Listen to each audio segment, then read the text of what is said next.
What happened to you? I just it's my third jiu-jitsu class, and I think this was the first time that he went hard on me. So we did it was all shots, and we did 1 for 1. So I do one and he do one. And the first couple times I went, I was with this really small dude, but this time it was a big dude. A guy who was even bigger than me.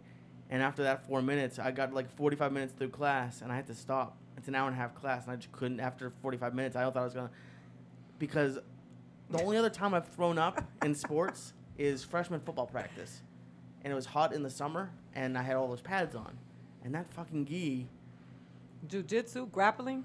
Yeah, I mean, it's my third class, so I'm not doing anything yet, but it's, it was just, it kept, like, I've never had, like, what you're saying when you think you're going to pass out, but it just kept getting hotter, and it was like 100 degrees yesterday in the valley, and I thought I was going to pass out. I just took my gi off in the room. I just sat down. My legs started, like, shaking.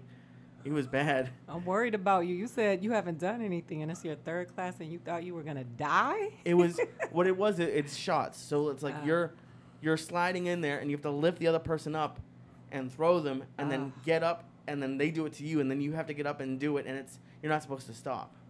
So it's just, like, I had gotten through 2 other classes at an hour and a half, but just those 4 minutes just killed me. And Zach was really cool about it. No, Zach, people listen, you work up endurance in those classes.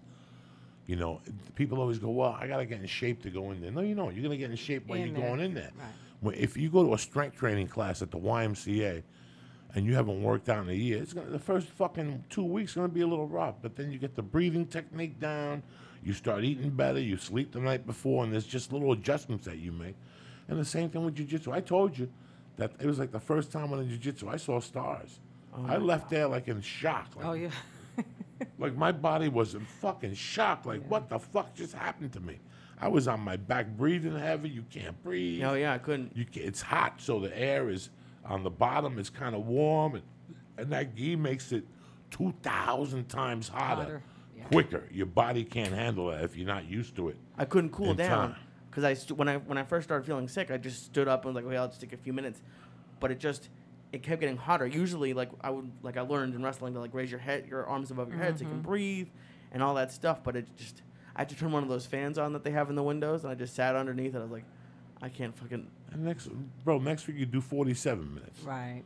And the week after that you do 15 minutes. And next thing you know, it's and that's where people quit. Yeah. That's right there. That's people's breaking point, man. That was too hard for me. No, it's not. It's gonna get easier the more you go. So right. It's like fucking stand up. A lot of jiu-jitsu. Oh yeah. To me, anything like that is just showing up. Just keep showing up. You're gonna have good days. You're gonna have bad days, but you keep showing up, and you're gonna see people dropping off next to you. You're gonna go, why? Why are they dropping off? This is easy. It's like muscle memory, Where did you start comedy? I started here. Did you? Oh, so yes. you moved here to start here. Well, I was here before. Yeah, I moved here and I started here, and it was not easy. It was not easy here because here you are going up against people who have TV shows, even if they're not like the best comedians. They're just famous. And being a girl, and it's exactly what you said. I started with a bunch of people who no longer do stand-up. They quit. A lot of people come out here and they have some money saved, or their dad gives them a credit card, or they come out of college, and I don't think they understand the amount of work that goes into this process. They really don't. I don't think they understand the amount of work that goes into anything of this magnitude, whether it's acting, whether it's screenwriting, whether it's excuse me, whether you get into a play, or maybe you're a dancer on a play. I heard those people rehearse 10 hours a fucking day on Broadway. 10-hour days. I can't fucking rehearse 10 hours the same shit, regurgitating over and fucking over. That's why I didn't do a play, because, Exactly. But just anything like that. When I was an electrician, I went to CMC, Colorado Mountain College, and I took a course in basic wiring. And the guy that taught the course was an electrical, what do you call those people? Engineer? No, the other ones, the one that do the inspections. And one day he goes, "Are you doing this as a job?" And I go, "No, I'm just trying to cut classes." He goes, "Why don't you do this as a job? You're not bad at this in the classroom." Because he would take you to a house that was under construction and make you wire it for the final exam. So I go, "I don't even know where to go." He goes, "Here, take this job over here." And I remember getting a job there. I don't know what they started me at, maybe $8 an hour. But the guy's like, after you're here for like 2 years, we'll give you 15, and you get. And I was like, 2 years, 2 fucking years seems like. When you're 20, you don't understand 2 fucking years. No. Even when you're 30, you start to understand it. You're like 2 years. I don't know. I could sell coke. Yeah. In 2 years, I could be a fucking millionaire selling coke with 2 years, fucking carrying toilets and shit and drilling hard. holes. But, you know, if I would have stuck with it, like I stuck with it for 6 months when I didn't make $55,000 a year, I quit. And I did that with everything, you know.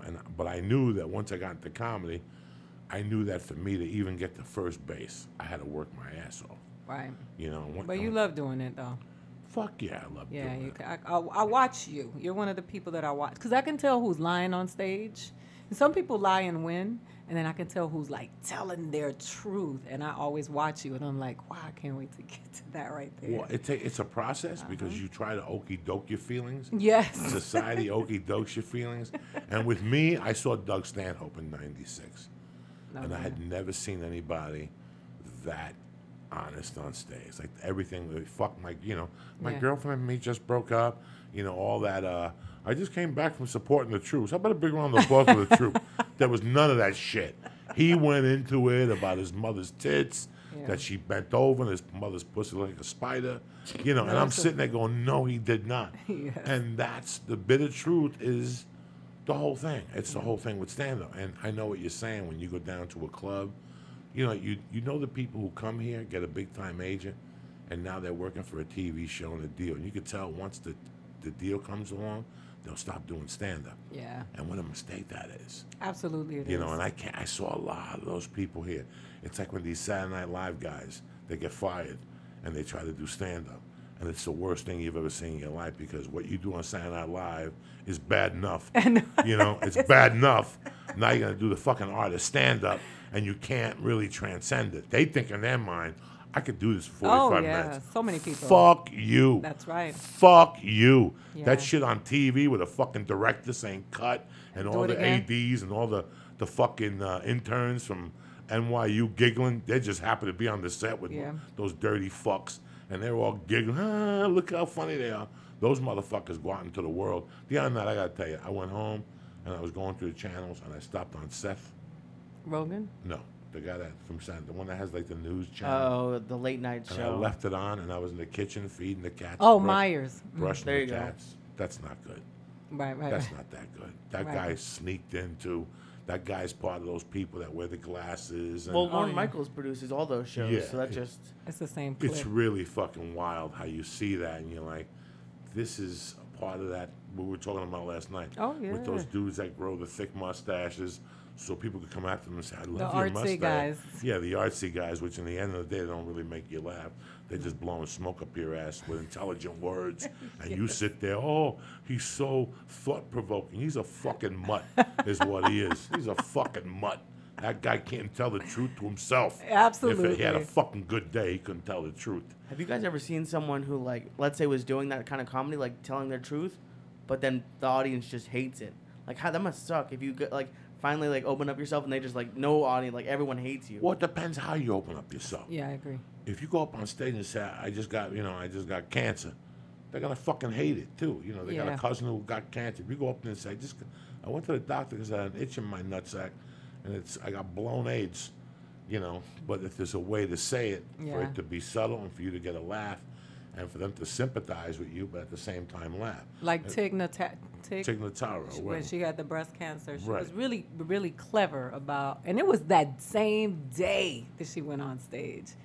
But it's about, I agree, I think nobody resents the truth, but people just resent. No, some people resent the truth. Well, There's most people that resent, no. And in this society that we live in here, No, yeah. 68% of them don't want to hear the truth. They don't want to know the truth. They're so clogged into their world and how good they are for the world. Yes, you're right about that. I stand corrected because that they political don't- correctness is some I bullshit. see it I live in the heart of it in Studio City. These people are white fucking, there's a word for it that I don't want to say what they are in Studio City. See, the real rich people, the real people that matter live by Rogan. They live up in the Hollywood Hills and you don't even know who they are. Yeah. The people that are mid-range rich, like they've been a writer for a show for 3 years, they all live in Studio City. Yeah. And they parade around, they go to that fucking farmer's market. and they fucking walk around eating Like whatever the fuck they eat. Kale. Kale, but they do everything so people could see them. Right. When I go up there on Sundays, I see, you know, and I've told Lee and I've laughed about this, you know, football season, okay? You know, you go up there and you see the guy pushing the carriage with the kids, and you see the wife with the ugly girlfriend next to her saying, "You're so lucky you have a great husband." Meanwhile, this husband fucks his secretary, number one. Number two, listen, I got a great wife because my wife never puts it on me. My wife never puts it on me. They go to a church that I don't really like, but they go there for the baby. Right. You understand me? But I'm from a different cut of church. It's like, I was talking to a girl one time. She's like, "Oh my God, you missed it today." What's the guy from the drug show, the fucking show? Bryan Cranston, Aaron His Paul. father was there today. Oh, wow. Okay, so when somebody comes up to you at church, like I went to just watch my daughter in the daycare, watch her play with the kids, All right. and the girl was like, "You weren't upstairs today?" Oh my God, Bryan Cranston's father was up there. Right away, I couldn't go back to that church. Yes. And that's what it is here. I get it. They go to Yes. church to see who shows up. I remember first moving to LA, and somebody going, "You're a Catholic? Oh my God, you have to go to that church on Santa Monica." Oh, yeah. Woods is one of the ushers, and the other guy, and you get to meet him. And I'm like, that's why you go to church, because Yeah. you get to meet people. Because they think they're networking. I get it, right. They're networking. That's the part that bugged me the most. I grew up Jewish, and it's Yom Kippur and Rosh Hashanah, and every year I used to get pissed off because I'm not religious. I don't go every week, but people would go to that just to like be seen. Like they're always like they're It's a social event. Oh, I don't go to they're church for a shaking social everyone else's event. hand. Yeah. Well, but most people in this town are social parasites. So they're always, that whole networking thing, it goes into everything. It goes into church. It goes into the schools for the The kids. school systems. Oh my God, Yeah, yes. you know yes. who such and such is on the PTA, and I'm like, what the fuck, that? I'm not here for that. I'm here to make sure my daughter can read when she leaves this bitch. Yeah, this area here is so fucking fake. Yeah. And the thing that burns me up the most is, like, I go to Marie E.T. and to have coffee sometimes and write. And I meet I people go over there too. That's a great place. And if you ever go at 9, you really get sick to your stomach because you see the women come in With the yoga pants? with the yoga pants, and they're always in a rush. You know, the other day I go to the park. I didn't tell you about this, Lee. I made a mistake the other night. Subway. No, fuck no. I never make that fucking mistake. I looked at my wife and I go, "Listen, we're just sitting here. Let's take her to the park at 5 o'clock in the afternoon on a Sunday night." Took her to the park, and she got on the swing. That little fucking dirty bitch of mine wouldn't get off the swing till 6:30. At 6:30, she kept going, "No, Daddy, more swing. Keep pushing. More time. More time." But you know what? There was a little girl next to her on the swing. Cute little blonde girl, maybe 5. She was by herself, and she kept looking at me. You know, Ada, it's not me to touch somebody else's kid. I Right. got enough problems. You know what I'm saying? Yes. Like when you look at me, you're like, that motherfucker got felonies. So I don't mess with nobody's kids. It's not, my wife is, you know, Sarah fucking Good Shoes. Right. And I had to grab her one time and go, "You just walked away from your kid." Yeah, but come here.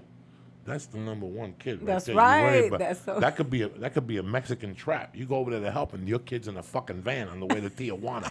You never turn your back on your kid. That's right. I had to grab her tooth. I don't give a fuck the kid bleeding. That could be a Mexican trap over there. You turn around, your kid's in a fucking van headed to fucking Tijuana, and what are you doing? You're trying to be sorry fucking Sarah, trying to help some fucking kid. Mind your fucking business. But I go to that park. I So do. It's insane. true, man. That's a very Cuban That's mentality, a though. Cuban. That's a New York City And New mentality. York, yes. You don't turn your back on your child ever.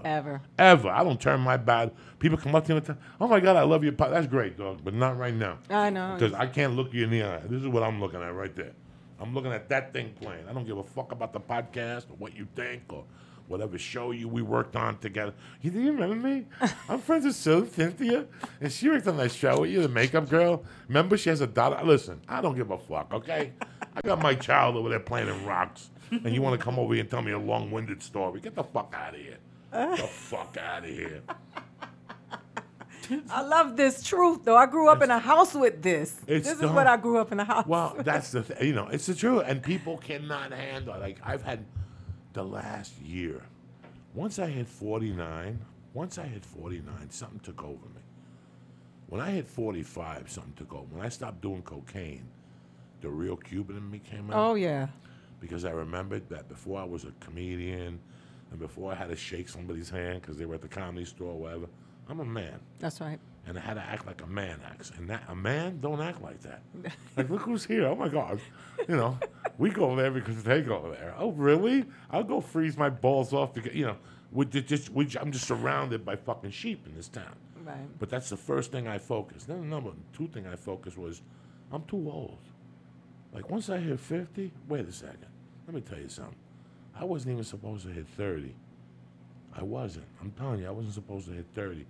Not only did I hit 30, but I hit 50 with a kid and a beautiful wife. Aww. Are you fucking kidding me?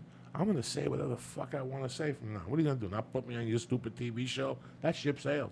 Yeah. I drive 2 blocks and do a podcast from this fine gentleman, and I have a better time than I'll ever do on any fucking set I've ever worked on. This is more fun to me than any fucking set I've ever worked on. And a lot of people love it. I love it. I They love doing love this. it. I love doing this. And, you know, so all that shit went out the window with me. I say shit comes out of my mouth in public now because I don't listen. Here's the deal. I know I flew on a plane with That's right. The black dude's foot. When we took the picture of the black dude's foot with the sandal, I couldn't believe it. On the Southwest flight or She something? fell asleep. Yeah, to Denver. Some dude got on and just left his foot in the aisle, a size 12 foot just dangling. And then the slipper fell off, and it was a dry crack foot. Like if you spray painted on his foot like cream, it still wouldn't have fucking worked. Like spray painted, whatever that cocoa butter they put on their fucking feet, whatever the fuck it is, manteca cacao, whatever the fuck it is. My mom used to put that shit all over me. I hate that shit. the cocoa. Now I put the CVS cocoa butter cream on me. That's tremendous. But that cocoa butter from the stick, that's primitive shit. Yeah, no, the stick was rough. But that shit on your lips, you go out in a fucking blizzard, and you come home and your lips are redder than fuck. All these little Gentiles with their chapstick and shit, crying. You take cocoa butter, you pour that shit on your lips before you leave the house. In a blaze of a winter, you come back, see your lips. They're fucking juicy like that Krakow on the corner. Juicy and shit. Aida motherfucking Fileta in the house, ladies What and up? gentlemen. So you started comedy here. How long were you doing comedy before you got picked for the last comic? How did that Oh, process no, that was 6 years in. 6 years in. Congratulations. Thank Aida. you. I And have you work fun. hard. I saw you out a lot. I do work out. And you put up with some fools, too. I do. And you know what? I don't give a shit. I just do me. Because I came from somebody, I grew up in a house with somebody like you. My father equipped me for the bullshit. And he always just taught me that it didn't matter. Don't give a shit what anybody says. The number one rule in my house was consider the source. And once you start to consider the source, like, ¿qué come mierda te va a decir a ti que tú eres whatever? He would be like, ¿quién te dijo eso? Who told you that? Who told you that? Who Yeah. told you that? And then I'd be like, such and such. And he'd be like, oh, you mean the crackhead whose mother is fucking her brother? Why do you give a shit what that bitch said to you? We don't care. So it toughened me up. So when I did Last Comic Standing, people were like, you're going to have to adjust for the TV show.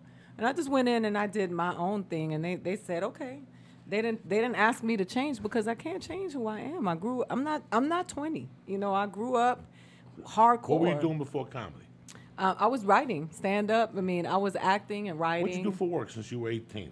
How'd you make a living? I was modeling. Okay. Yeah. I modeled and I hated it. I didn't, I used to sneak. In New York? I modeled in New York and in Miami. Okay. And I used to sneak food. I used to tape Snickers to the inside of my legs, and I hated being those people. The people you're talking about. Oh my God, they're the worst. Yeah. And I'd be like, well, bitch, what?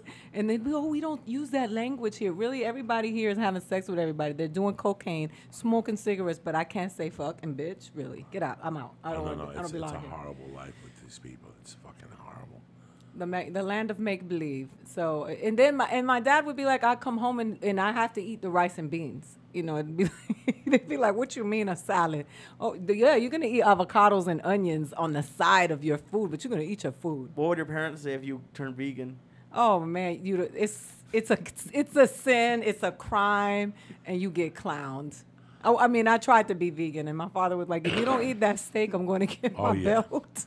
A couple of weeks ago, I was going to Denver, and Aida was there. We flew out of Burbank together. She sat next to me, and we started having conversations about her dad. And I got to tell you, it fucking destroyed my mind. When I got to Denver, I had to lay down and think about it, and I had to think about my daughter and the future. And, because I have a lot of the same tendencies, you know, but we came from the same cut.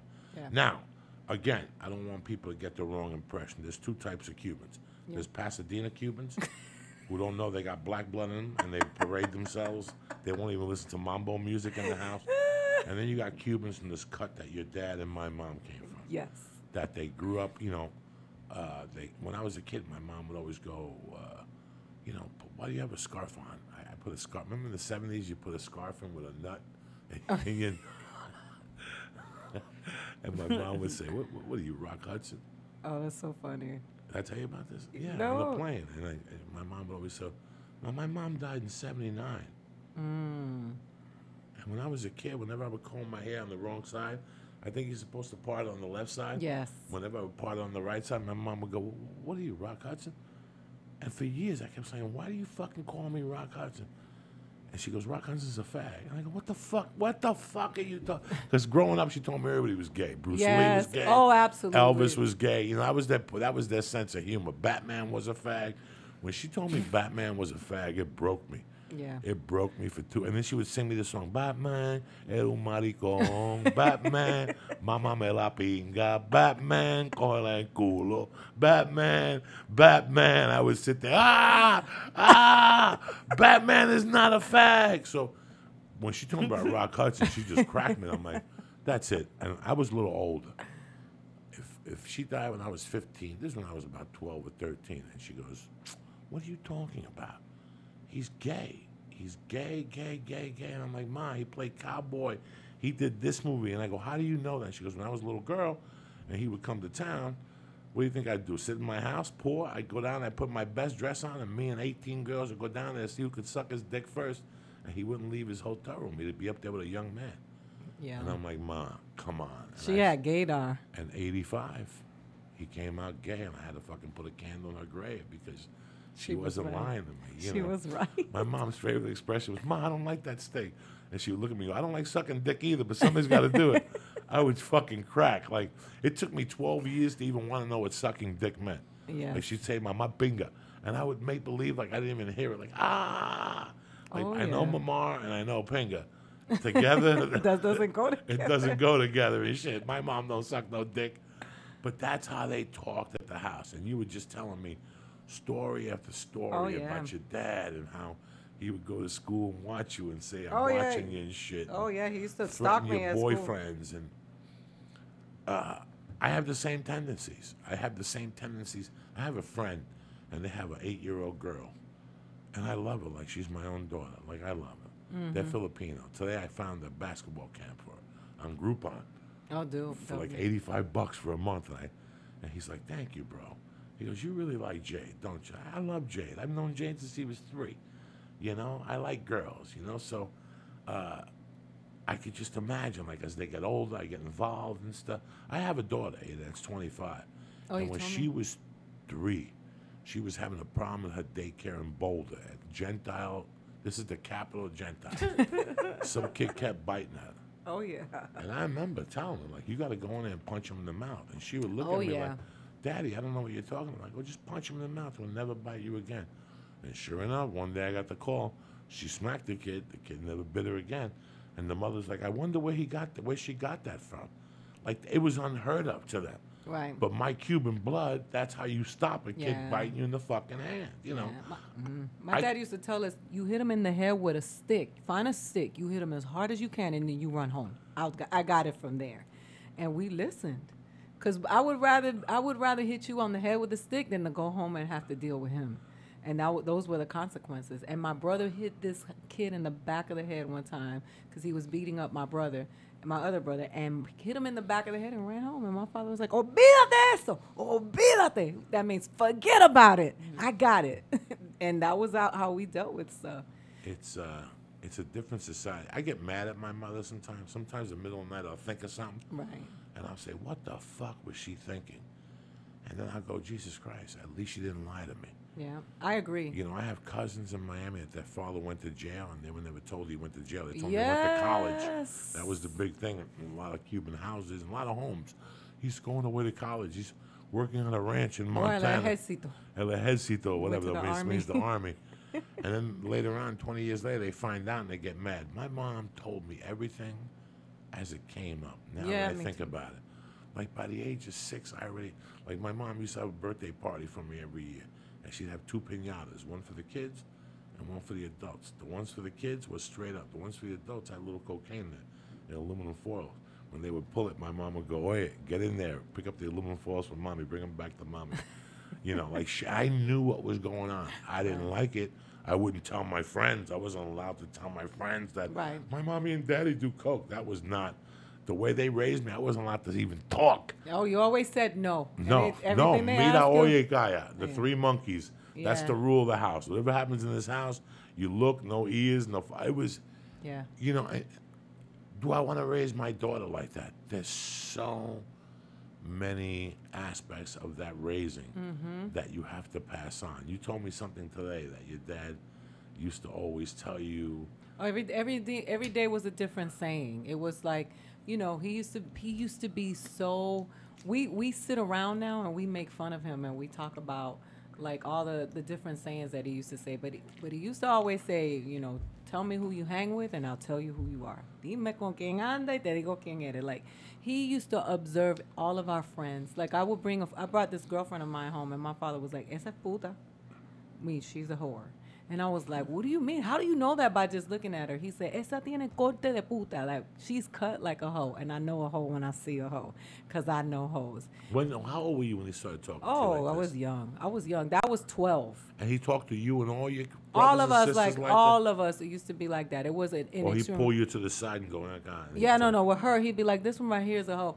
But if need be, he would. If it took, I had a friend that was, my mother's friend was gay and came over and used our bathroom. And my father was like, go get a cloro, go get the bleach. So we used to have to bleach the toilet every time because he was like, about AIDS had just come out. And he was like, he was so ignorant. He was like, I don't know. The news said last week that you could only get it this way, this way. What are they going to say next week? I got 2 virgins in the house. And you gotta go clean the toilet. Like my dad was just, he used to, and he was sexist, and that's just who he was. We had to take 3 showers a day, the girls, and I would be like, Daddy, why I gotta take 3 showers? And Chino he's like, 'cause you have a coochie, and your coochie sweats in the middle of the night, and when you get up in the morning, you gotta wash that coochie, and when you go to sleep, you gotta all the time. All the time. Cubans, they love when you shower. My mom would tell me how my ass stunk. Oh yeah. Even in the morning, you gotta wash that ass In in the the morning morning, because yes. your balls stink. Yes. You know, I take 3 showers now because of what my mom instilled in me. Yeah, Sometimes Lee's like, "Oh, I got up at 2 and went out. What? No shower?" When I go to Starbucks and I see a woman with her hair fucked up from the night before, I want to tap her on the shoulder and go, "What? You didn't have time to wash that disgusting snatch?" Because if your hair looks like that, can you imagine what your pussy smells like? That's my dad. Are you fucking crazy? So that's my dad right there. My dad would be like, oh, you know. Are you fucking kidding me? It's 10 in the morning, your hair's still fucked up, or you're still out from the night before and you think you're cute. You didn't wash that fucking monster between your legs. That's what Lee, there was no watching the Smurfs without washing your ass. It was like we would have to get up in the morning, take a shower, brush our teeth, comb our hair, put our clothes on, and then we were able to go sit down and watch cartoons. There was no lounging with snot in your nose. My mother used to make me breathe on it and make sure I brushed my teeth Oh, and gargled yes. before I ate breakfast, dog. Absolutely. I mean, it is something that I don't think my mom ever lied to me. I'm sure she lied to me about big stuff, but life stuff. Oh, no. My mom had this thing when she'd come home at night, and this was from the time I was 6, you know. She used to get home from the bar at 3:30, and she'd always wake me up with food. And this is after she got married, and it was our time. It was our 20 minutes. She'd wake me up, and I'd get up, and she'd be drunk and fucked up, but she'd tell me about her day and what her feelings were and what she wanted from me. And she'd cry a little bit. She'd think of my sister in Cuba, and that was our time. And she'd tell me about things that I wasn't supposed to know. And she'd say, "This guy came in today. I gotta watch him. You watch him too." She'd tell me about my stepdad. He's a fucking cocksucker. Watch, you know. She would treat me as an adult. My mom always spoke to me as an adult. Like they never disrespected me. They never made me. I was never told to go into another room. You know how some people come to your house and your parents like, go in the other room. No. My mother never had to tell me to go in the other room. I knew when to get up and go in the other room. Yeah. I knew when I would watch TV and they'd be talking about numbers. Oh, you know, yeah. numero. And And give him 20,000 and this and that. And I'd watch TV and I'd listen to the conversation, but it had nothing to do with me. That's right, because we were taught to mind our You business. weren't, my mom used to always say, los niños hablan con la La gallina gallina mea. mea. That means kids talk when roosters piss and Yeah, they don't piss. They don't piss. So you can't say a fucking word. Yeah. You know, I couldn't ask my mom what was for dinner. Yeah. When I There was, we don't have that option. what's for dinner? Unta. Mierda, pa' qué pregunta? Shit, what the fuck you asking for? Whatever it is, what's you're for gonna dinner? eat it. Una perlana. What's a perlana? Una pinga with the lana.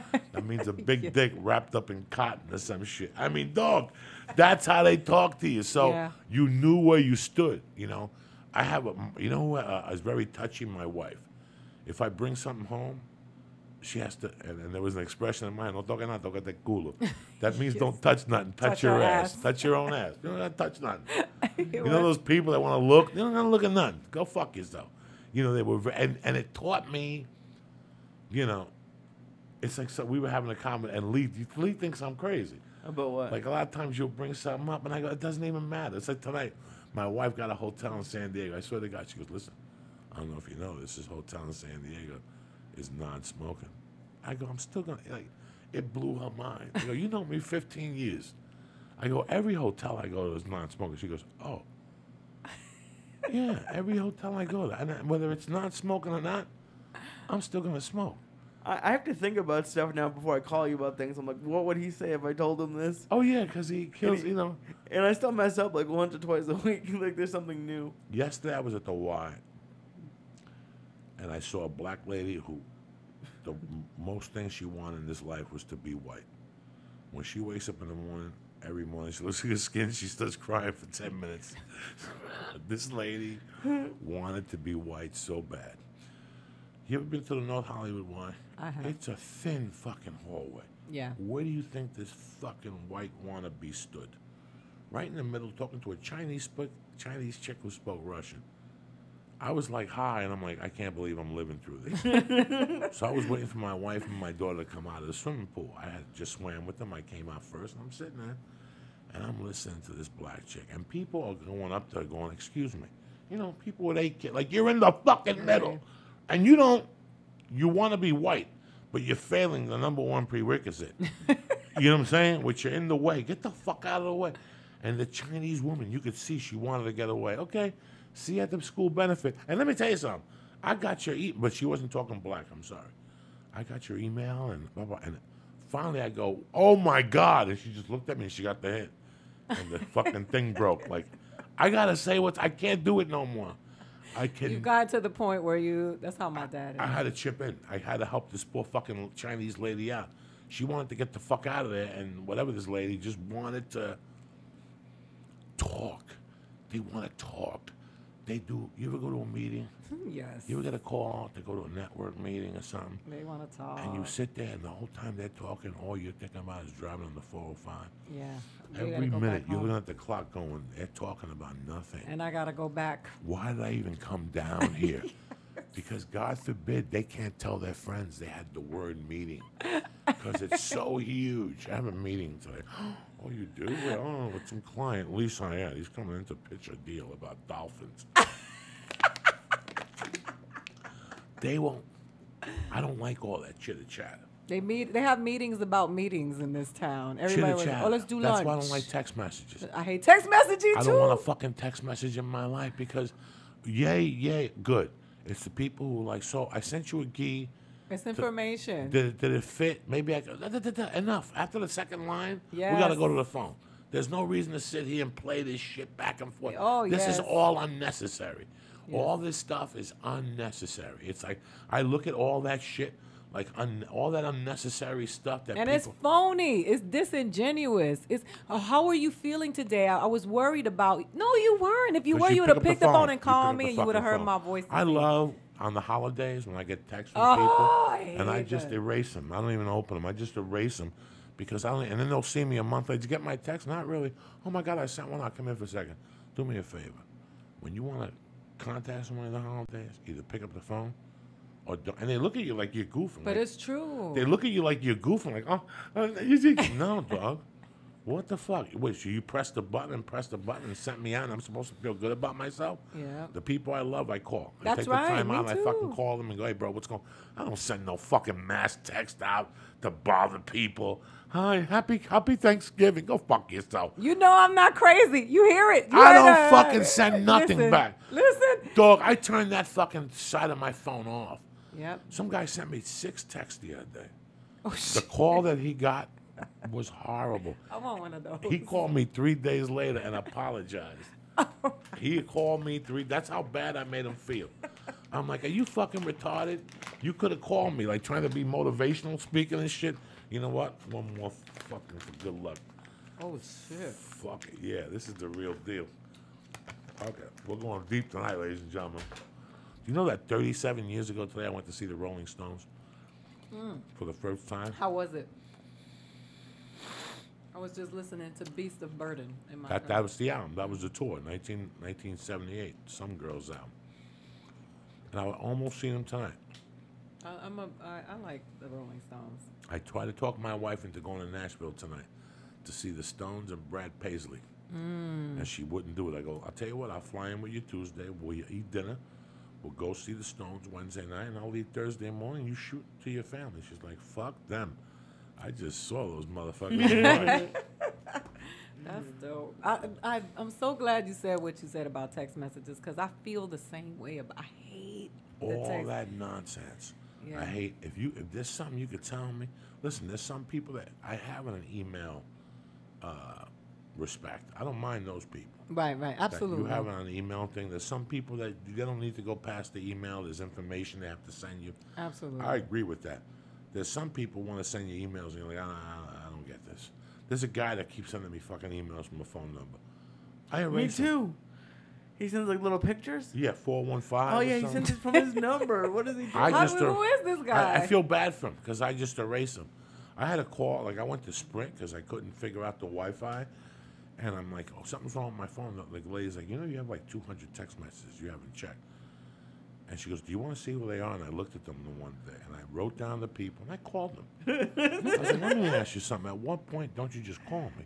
That's right. If you text me 3 times for a gig and I didn't get back to you, wouldn't the smart thing be that, well, I don't want to bother you. You bother me more when you send me a fucking text message. It's informal. That bothers It's not me more. professional.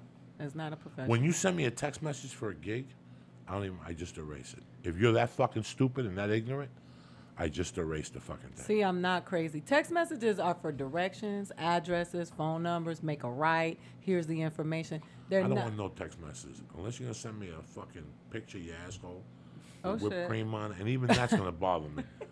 Because I'm not going to keep it on my phone. I'm going to fucking erase it anyway. You know, it's just, if they opened up a bag of worms that didn't need to open up in my world, I don't know why. Yeah. There's some people, sometimes you're in a place that's loud and you can't talk. We did it for 200 years. Absolutely. And it worked. I made tons of calls from Madison Square Garden during the Knicks games. Lee is almost asleep over there. Oh, he's fucked up tonight. He's going deep into the murky waters of the underworld. It's crazy how different it is growing up white, like with white parents versus like Hispanic parents. Like, Not really. well, Not yes, really. it is. Really? From what I've seen, like, and you can't. Like, of course, there's some Hispanic parents who aren't like your parents. And He said it like our parents got a disease. oh no! But I've been dating a Mexican girl for 2 years, and Oh. even with her mom, like I had to ask her the other day, like, are you and your mom fighting on the phone all the time? And they never really were talked to like kids. Like she doesn't mess around with them. She calls like her like brother's wife. She says mean things about her. So it's just it's a very different. Like I had never had a conversation with my mom like that. Yeah, my parents are not passive aggressive. Like, my dad came home one day and said, "Look here." What did he? I can't even remember. He was like, "Women come a dime a dozen, and every man has $1." So let me tell you something. There is nothing that's gonna benefit you from being cute, because somebody is cuter is right around the way. Somebody whiter is around. Because my father had that mentality about the whiter you are. He was like, what you got is substance, and you can never lose when you have substance. And my girlfriend, who was white, was like, I can't believe your dad said that to you. That sounds like a pimp talking to a prostitute on the street. And he was like, no, I'm trying to keep her from being a prostitute on the street. That's my job. But he used to say stuff to us that other people would never, ever say to their kids. I think that parents are afraid to tell their kids the truth, and they don't speak to them in certain ways or certain tones. Oh, yeah. I disagree with Lee to one extent, because I grew up with white parents around me that would fuck their kids up at the drop of a dime, and they were cold-blooded at the drop of a dime.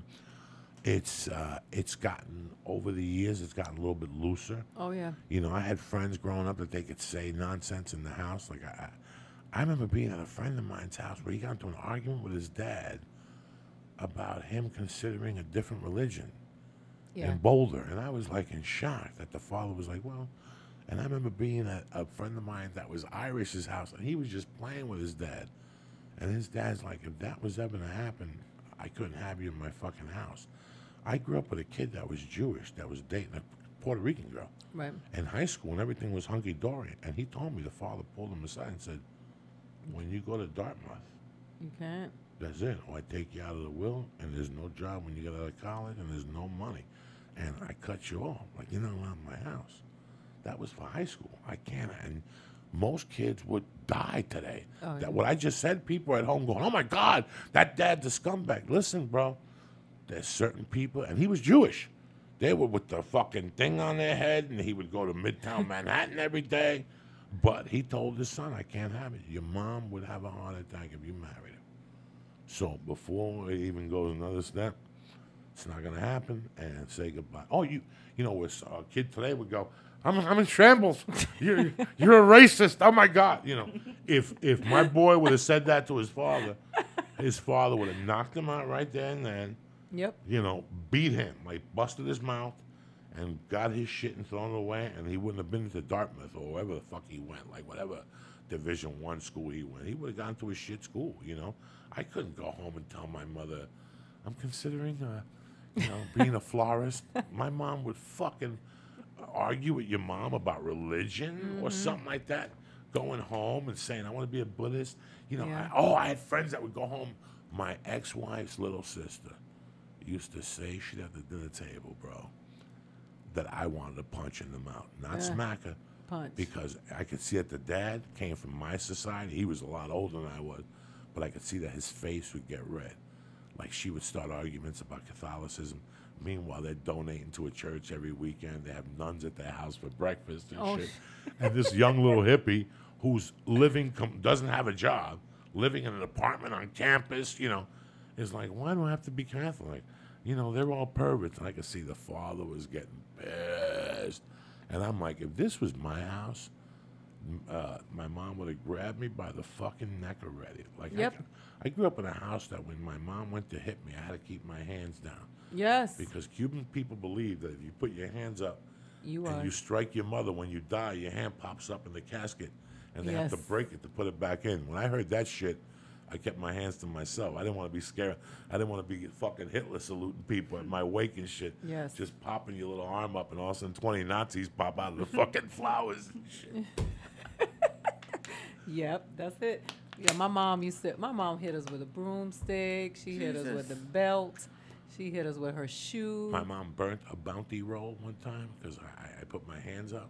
Oh, man, yes. And Que la she- estás amagando And because she you're was- raising your right, hand 'cause to I was her. raising my hand. She was hitting me on the way up with the broom, and I was pushing the broom, and she's, and all of a sudden she got like a fake heart attack, dog. Mm-hmm. And she ran into the kitchen, took the Bounty roll off the roll, lit it on fire, and she ran back up the stairs, boy. I'm gonna burn your fucking hands.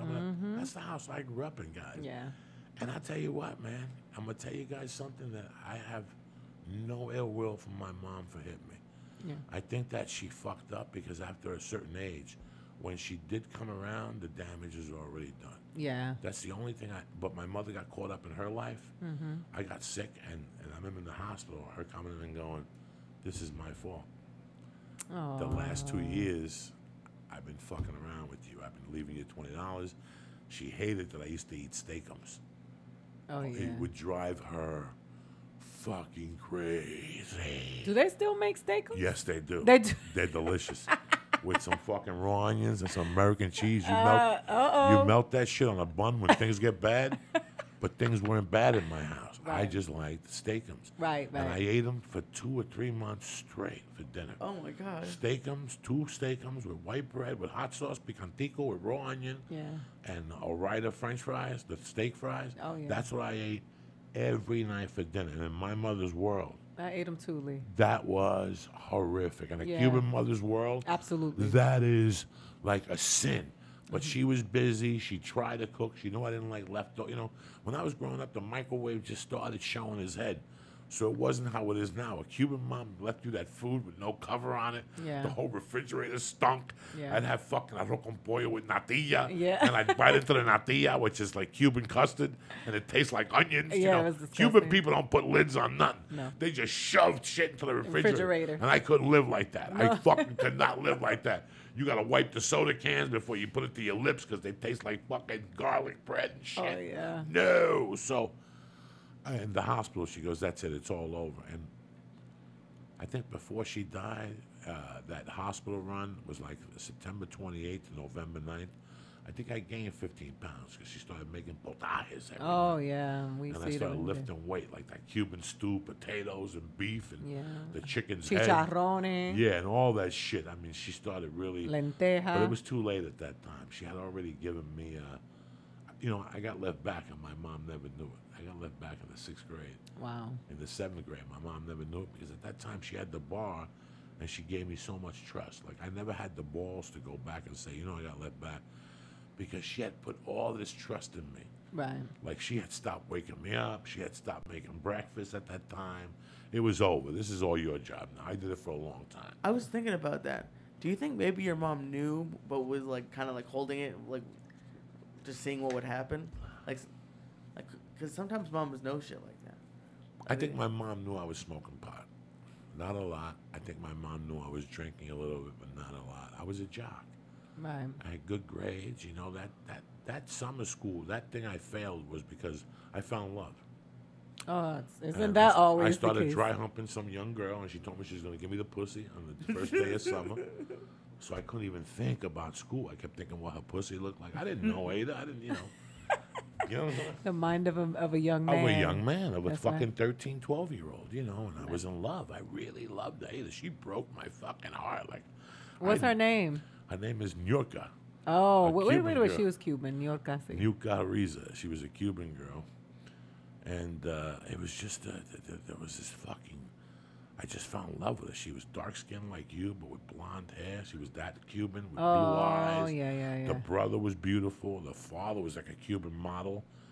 And the mother was fucking smoking. The grandmother was a big Cuban movie star, like Oh, in wow. Cuba in the 30s and Oh, shit. yeah. And I've had 3 friends that were Cuban that I hung out with. Mm-hmm. You, that have told me stories about your father. This girl, Viv, that told me stories about her father, New Yorker, that told me stories about her father. And this other girl, Jacqueline, that I knew that. And out of the 4 girls I grew up with, 3 yous had daddy drama with them. You loved them so much. Like, now I have to think of my daughters. You know, I have Right, to think of absolutely. and I see what's going on now with my daughter already. You know, I can't walk her to school no more. Why? Because when I drop her off, she goes fucking nuts. My wife had to come the other day. She goes, yeah, you can't. She goes, you can pick her up because she goes, my wife's like, she gets depressed. She drops on the floor if you're not there. Oh. So I take her swimming Tuesdays and Thursdays, our family night, you know. But my friend, New Yorker, her father died. Her father didn't die. Her father left. No, her father and the mother broke up. But you know Cuban men. They're not. They don't give a fuck about la corte ni nothing. Nope. Esto es mi casa. That's right. So I'm staying here. So he built an apartment downstairs. Yep. And you were never gonna move on with He's your never life. going to move on with his. She couldn't bring men home. No. He lived in the basement when they were divorced 10 years. He still lived in the fucking basement. Yep. And he had a dog, a German Shepherd, and he had a Corvette, and he was a dick. Yeah. But same thing happened there. She came to me years. What happened between her and I was, this is terrible. This is horrible, Ada.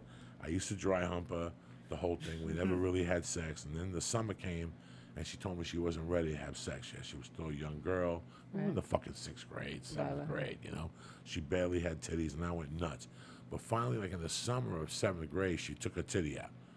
Right? She gave me titty. But then the next year, I stayed in the 7th grade, and she stayed in the 8th grade. And like in the beginning, we broke up, and we stayed friends. And I still loved her to death, but I had to move on with my life. And it was good. I started playing basketball, like to get my mind off her. Right. And she used to live in the block next to me. But before, to make it I used to go to her house every day. I used to hang with her mother, the grandma. They loved me. We used to go roller skating. And then one day we got caught playing hooky. And my mom got the call at the bar, and she went to the house, and she knew the people lived in the backyard, and only a Cuban mother. First of all, my mother hated her. Of course she My did. mother couldn't stand. Every time she came over, oh yeah, déjame la puerta abierta. Oh yeah, leave that door open. And then one day I was in there, and they came home, and they snuck up on me. This is one of the best my mother's stories ever. My mother she couldn't sleep at night. I want to know what they're doing in that fucking room. No se la vuelta. And one day I was in there and I heard shit in the yard, but I thought it was in the yard over, and it was my mother and Arnardo. Arnardo Do Campo was a bookmaker in my mother's bar. Oh yeah. He was married to La Gallega. Of course. And she cooked tremendous Cuban food, and her and my mother grew up together. So one day my mother talked to Arnardo, because he would get to my mother's bar at 9 and take numbers. People who went to take the New York bus would come in and play 604 for $5, and then they go, "Dame un traguito," and give him one. So by 3 o'clock, he would be fucking lit. Right. And that was his thing. At 3, he went home, took a nap for an hour and a half. Then he'd come back after dinner and hang out at my mom's bar till like 8 o'clock at night. Then my stepdad came, and then it was a party, and he would go home. He would sit there like he was like the pseudo help my mother in the daytime. Well, my mother talked him into going to my backyard and putting the ladder up. And for him to climb up the ladder and peek and report to my mother what was going on in there. And all of a sudden, I'm dry humping to Earth, Wind, and Fire. Oh, yeah, you want my love and you can't deny it. And I hear, "Papa tapa." The ladder fell, and Arnardo broke his ankle. Oh, I got off. I had to run to the backyard. There's my mother picking up Arnardo, the neighbor. "What are you doing?" No, we thought the air conditioner was leaking. And I believed it for like 5 minutes, and I'm like, fuck that. You guys were sneaking this. And my mother hated her. So we and the girl played hooky. And then one day, my mother, that same day, they called my mother. My mother opened up the back gate, the back windows, and started yelling, "Tu hijo una puta." Oh, yes. My mother started yelling terrible. "You and your mother are both whores. She sits in that room with my son, and I hear him making weird noises. She's a whore." Oh, you know my mother. So when me and her walked into her house, the mother's like, "You got to sit down. I want you to hear what your mother was saying about my daughter and me." It was horrible. They're like, "You're not allowed in this house no more." Oh. But New Yorkers still liked me, and we still swapped spit. And then we broke up, and it's a fucked up story. One day I went up on the block with a bicycle.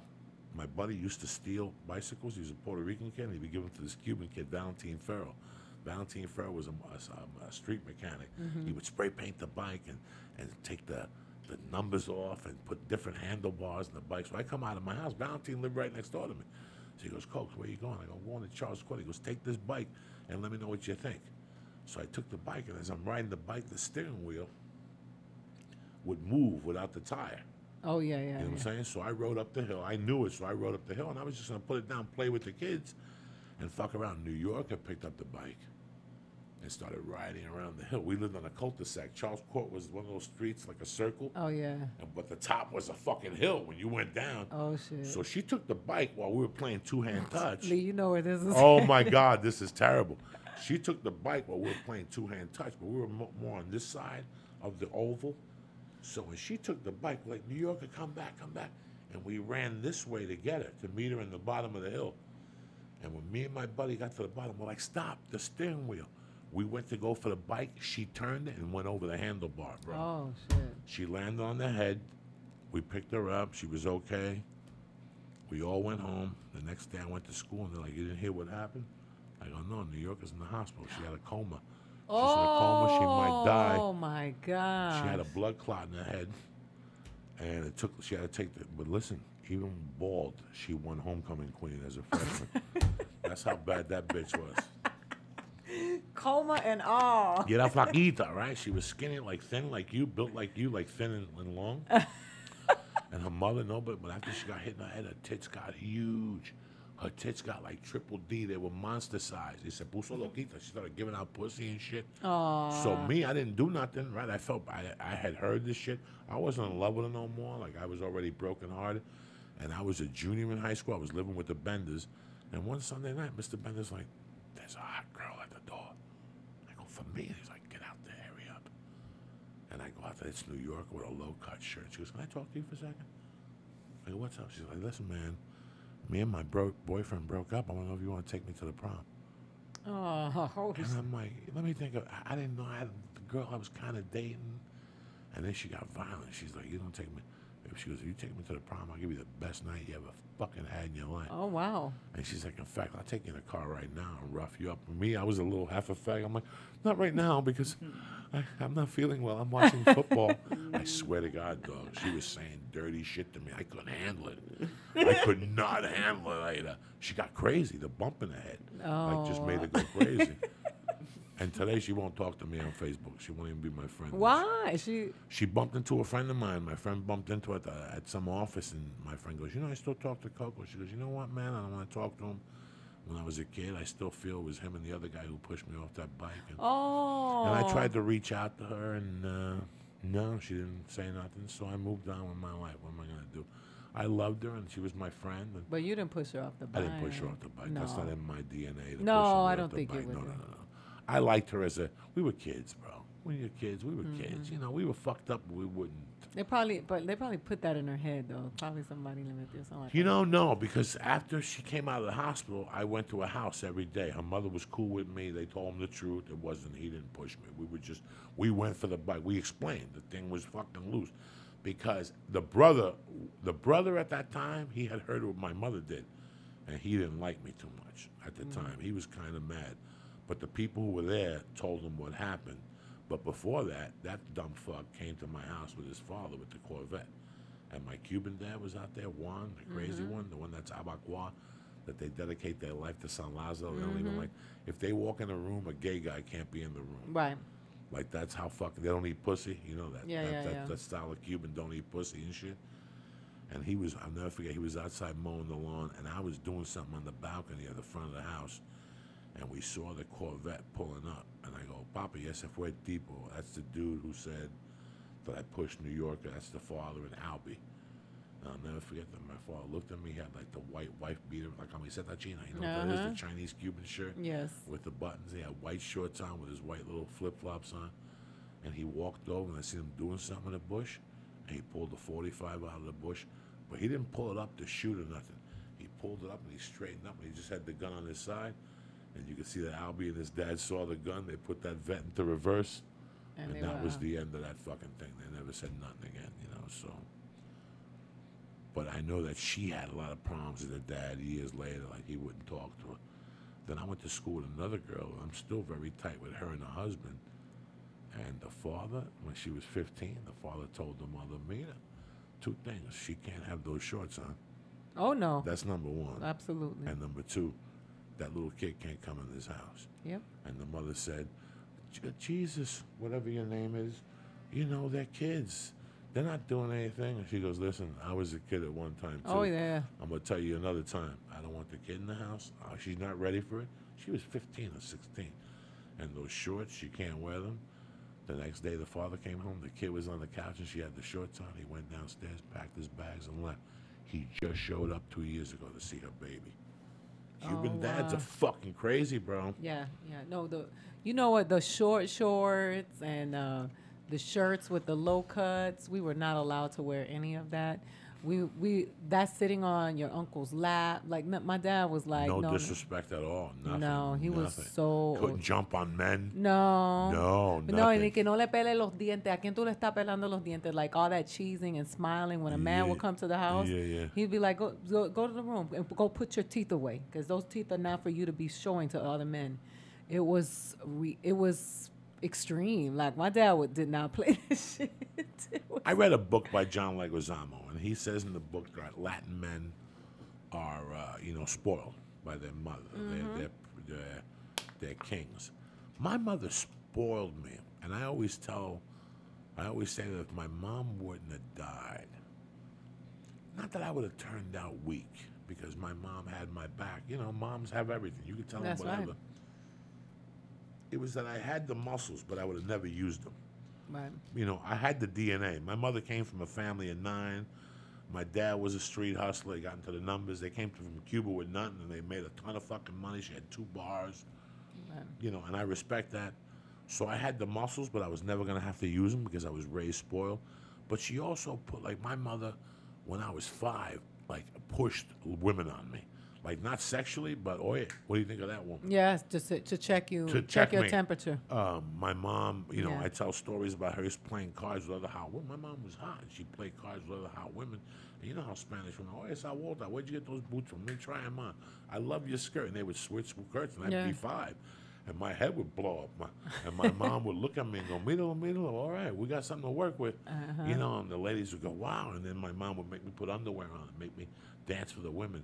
And she'd say, dale jamón, and I'd have to flick my thing. My mom, on the other hand, my mom wanted me to be manly. I didn't have a father until I was 6. Right. My mom was the one that used to, at the playground, when a kid pushed me around, my mom would call me over and go, that can't exist in my house. Nobody could push you around. Next time he hits you, tócalo. My mom would say, touch him. And then I would be playing and wrestling. My mom would go, Jose Antonio, touch him. That meant to punch him, and then she did the extended. That meant this to knock him out. Yeah. So on the other hand, my mom put more man into me, where a Cuban tames your. Yeah, absolutely. Yeah, my dad. For us, it was the opposite, because it was the male-female dynamic. And my dad, you know what? I remember one time I was in the hospital with him. We was in the parking lot, and these 2 dudes were walking towards us, and my dad was like looking. And he pulled out a screwdriver, and he looked at the guys and he said, "I'm gonna fuck both of you up with this. Don't underestimate this. I know you coming to steal and you coming to rape, but we're gonna all die tonight. But you will not rape her." And I was like, "What made you think he was gonna rape me? They were gonna rape me?" He said, "What the fuck do you think they were coming over here for? These tires?" He was just always on. How old were you at that time? I was. Oh yeah, I'm 13, the same way. 13, because he was like, "Tú estás en el desarrollo, in the adolescent That's years." when the guy won. They listen. These animals will take anything now. Yeah. So, and he would throw people out the house. Like I remember, a man came over that was a friend of his, and the way that he looked at us, he looked at me. He said, "Oh, fuera." He threw him out of the house. Fuera de aquí. And the man was like, "Pues, pero qué te pasa, Orlando?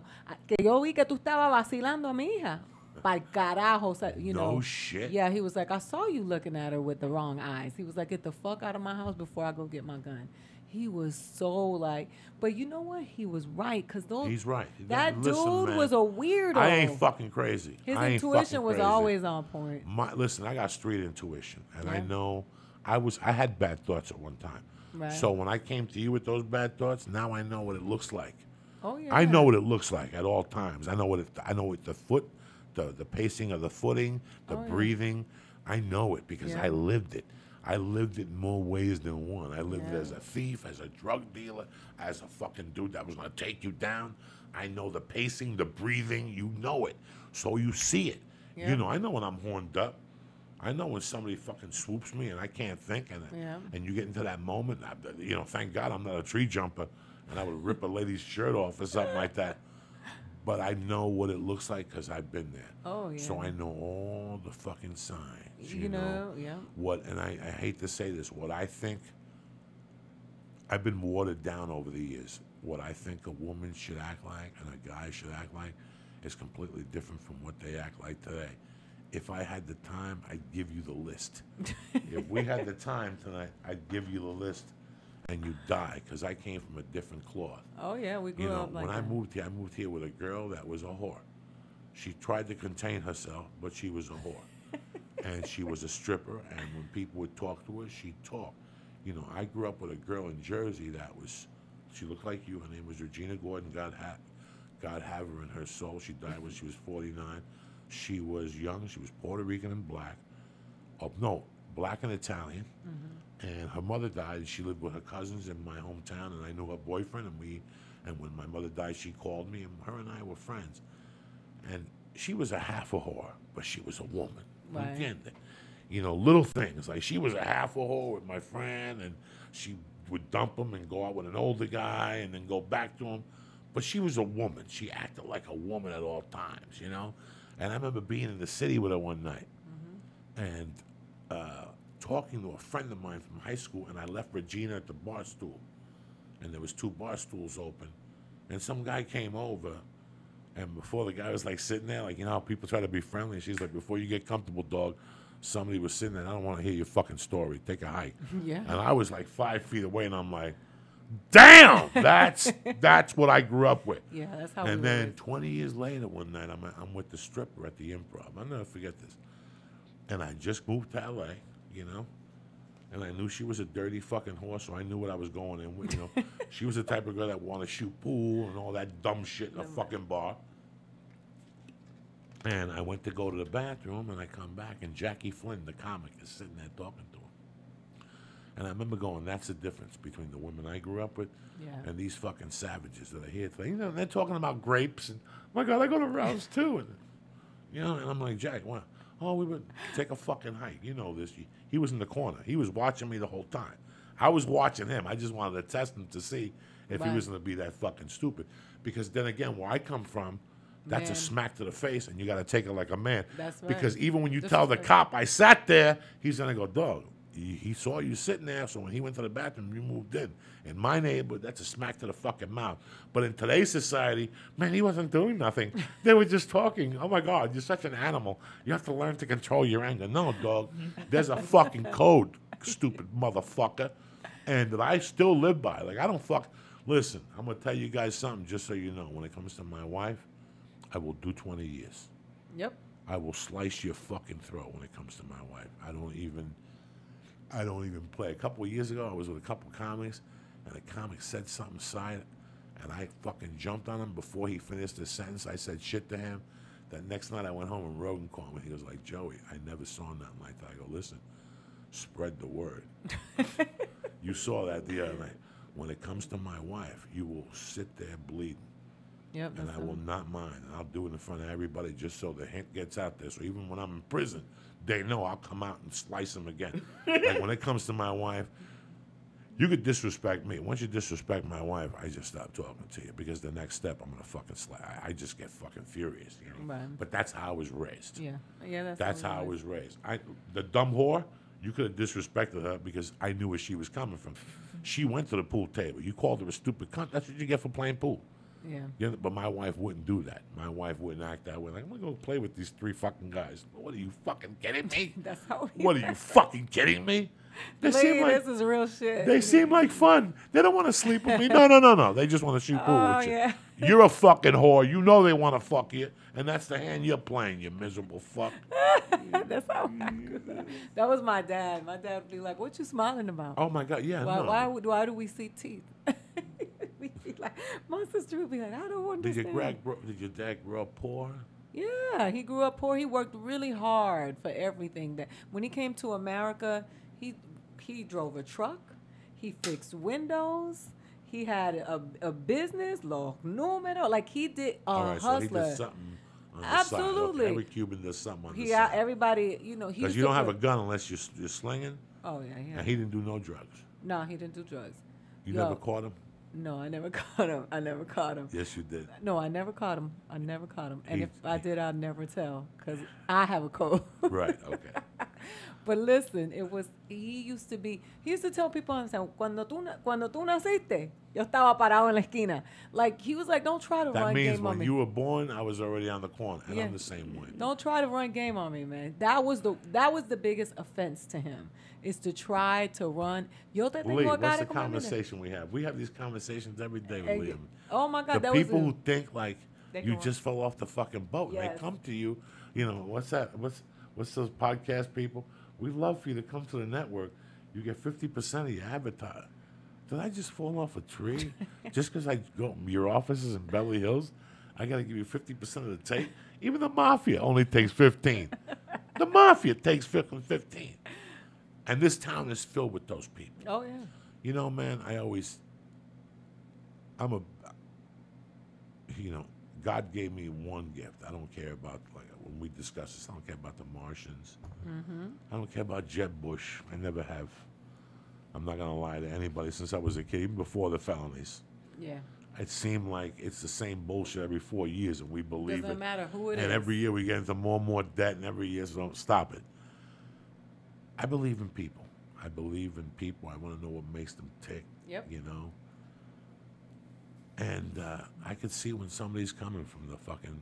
Oh, I know when somebody wants for you to walk down a bad street with you, because there's people that only walk down bad streets and they only take somebody with them. Right. There's people that's what they do in their life. I think my background and your background, they didn't scare us. My mother didn't scare me and say. My mother wanted me to enhance it, but she wanted me to go in with a different eyeball. Yep. Don't worry about this. Worry about this. It's like, we were talking before about my wife wanted to save the kid that day, and she walked away from Mercy because she was in Studio C. I'm like, what are you, fucking crazy? I don't fall for nothing. Right. I don't give a. The last time I fell for something, I fell for a 3-card Monte game on 49th and fucking 9th. Okay? And then my buddy started yelling at me for falling for the game. And while he was yelling at me, I saw him go in his pocket, and he lost $20. And I never forgot that lesson. You always got to see where they're coming from. Yep. You got to get up early in the morning to come to me with a story, especially like comedians. Oh, yeah. Dog, nothing's going on for me because you ain't putting in the fucking work. That's right. And now you want to come bring your sorrow on me and make me feel bad. Well, bro, don't you have a couple of weeks you could take me on the road? What's that going to do for you? That's right. What's that going to do for you? For you to tell your friends you went on the road? That's not going to make you get on stage 7 times a week. That's not going to make you work harder, I had a fucked up family growing up, man. My father died, my mother died. There was drugs, there was numbers, there was weapons. But you know what, man? They never lied to me. They toughened me up. They prepared me. I mean, my mom set me out there at the age of 15. And I could look you in the eye like a man that's nobody ever fucked me. I never sucked nobody's dick. I never got talked into none of that shit. When a week before she died, she smacked me in the face for me not calling her, because my rule in the house was you can come home whenever the fuck you want. You want to come home at 6? Come home at 6. Just call me every hour on the hour and check in with me. And I didn't call her 1 hour. And I came in, she smacked me in the face. Next morning she told me, she goes, listen, I don't give a fuck what you do. Pero, I want you to grow up to be a man. That's right. And that's part of it. You got to call. Someday you're going to be married. You can do whatever the fuck you want again. I get it.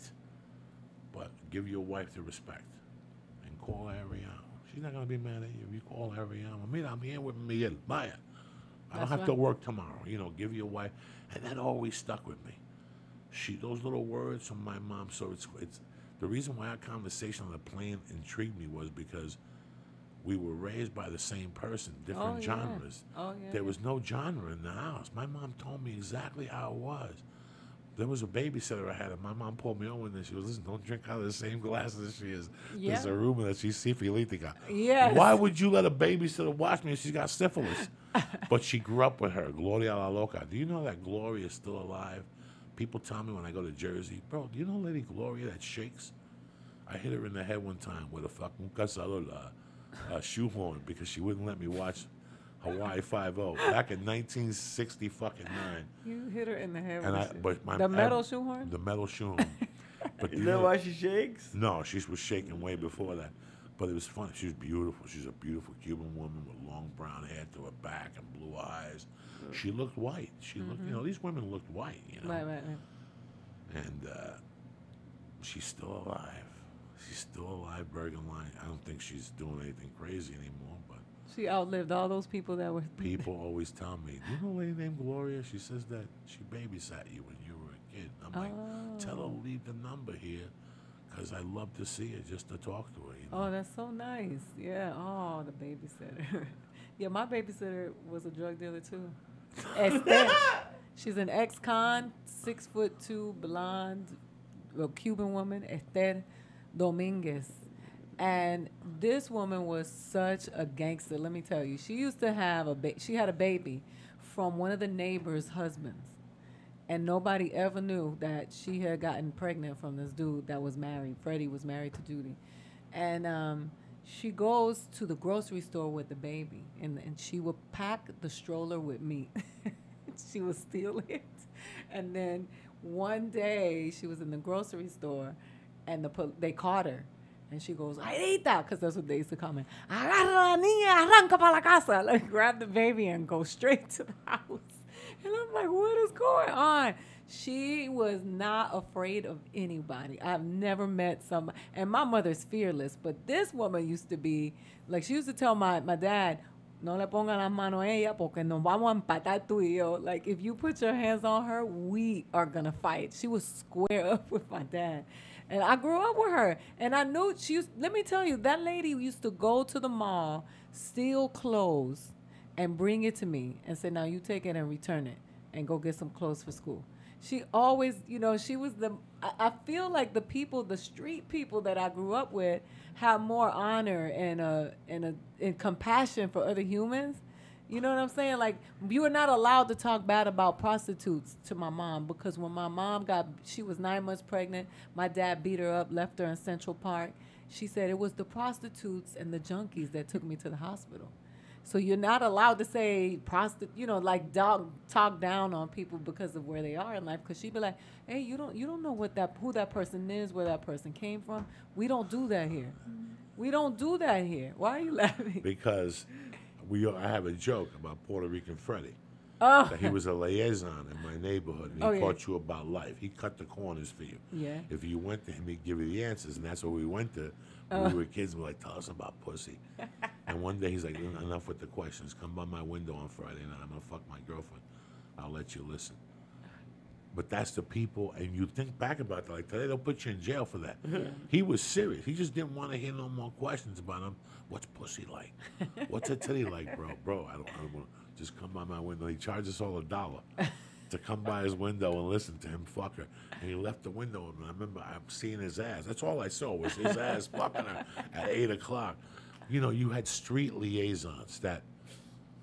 This dude, Lee is laughing, but it's true. I can't. Like I said, we don't have enough time. Like, my mom left Cuba because she stabbed a guy at a party that raped her younger sister. Oh, yeah. And then she came to the United States like in 55. And then she went back in 57 because in the Bronx, she met this chick named Goyin. And Goyin introduced her to taking numbers on the corner. And they got so popular, these two hot chicks taking numbers, that they opened up a bodega in the Bronx in 1960 and were taking numbers. She was dating my father at the time. My father was still in Cuba. His parents were from Camagüey. They were all uppity, drinking and with white suits on, and listening to regular Cuban music with guitars, no congas. That means black people were close. You know what I'm saying? Those Camagüey people, they're uppity fucking people. You know. Right. And my mom went back to Cuba with Goyin's mother's identity, which was Sophia Cecilia. Wow. So when my mother came to Cuba, she was Sophia. She stayed, had sex with my dad, had my sister, had me, and then they kept going back. My mom kept traveling under that name with me. So when I was a kid, people would come to the bar and go, where's Sophia? I didn't even know what to say. Like, who's Sophia? Your mom. Then my mom would come over. I'm Sophia. Shut the fuck up. All my life. When my mom died, I couldn't even collect Social Security because she never worked under Denora Valdez. She worked under Sophia Cecilia. But these were street people that bonded together. I told a story on Ari's show about her Cuban friend that came to Cuba from her and went to Chicago, and her husband beat her up, and my mom and dad went and picked her up. And she became a drug dealer on 113th in Spanish Harlem. Yeah. And my mother and her were, and when my mother died, she took care of me she swore to my mother in her fucking deathbed at the wake that she was going to take care of this motherfucker. And every Sunday she'd bring me $200 and a nickel bag of reefer. That's a different type of character. Yeah. That's a different type of character. They don't have that no more. They had a code, and you know, you pay attention to somebody who's talking about somebody else, and they'd be like, "Oh, that's who you are." It was the detectors were so sharp back then. They knew they could see you coming from a mile away and say, "That right there, that's not made up of what we're made up. So turn this way." And I grew up like that. I grew up, and sometimes my friends are like, you know, you're like when my dad. We go with him and he sits down. He doesn't get up to fix a plate. He knows one of us is gonna fix it for him. And my friend was like, "That's a chauvinist," and I'm like, "No, that's the king of our castle, and he will die for us." And so he gets a certain respect for that, because you can't buy that, and that's just how we were raised. I don't. He was a product of how he grew up, and I could never hold him accountable for that. That is what I think you talk about your mom. Those people had to make it happen. It was not optional. They would figure out a way to make it happen, and they had to do whatever they had to do to take care of their family, because family always comes first.